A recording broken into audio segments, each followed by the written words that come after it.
Recently, few videos are doing the round that how Steven Spielberg stole from Satyajit Ray's unmade film The Alien. We all know why it was not made ultimately. Satyajit Ray wrote the screenplay of The Alien from Bonku Babu's Bondhu, a story he wrote during 1962.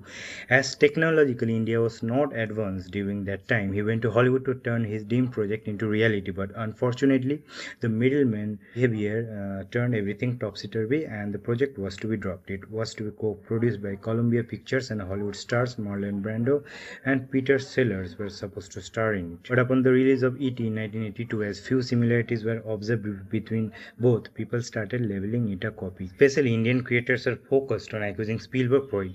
Here I want to point out few things. Steven Spielberg was not handling the screenplay for E.T., rather he only directed it. Idra also haven't mentioned anywhere that E.T. was a total copy of the Alien. Rather, he said that he had found few similarities, or in his word, many ideas in the Alien are in E.T. But here, most creators are so determined to prove that Spielberg's story is just beyond imagination.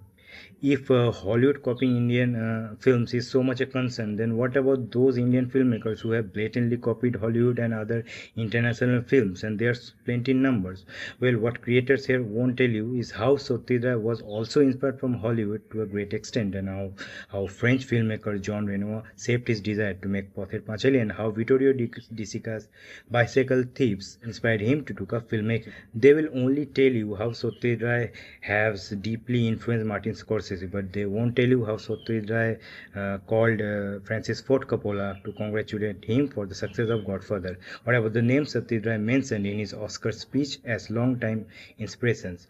And they also won't tell you how Martin Scorsese launched a written letter campaign to the Academy so that Satyajit Ray gets an Oscar, and Steven Spielberg was one of the 63 prominent filmmakers who signed it, which ultimately fetched him his lifetime Oscar in 1992. Even Wes Anderson's respect for Satyajit Ray is reflected in his movies. When we see his pictures in a scene from the Darjeeling Limited, or when he recreates the memory game from Ordinary Din Ratri in his movie Asteroid City. So at the end of the day, everybody is inspired from everybody, and it stands out when one put its own creativity into it. I admire both filmmakers and have watched many of their films. Both are great in their own ways and styles, and both have contributed to a great extent in worlds of cinema.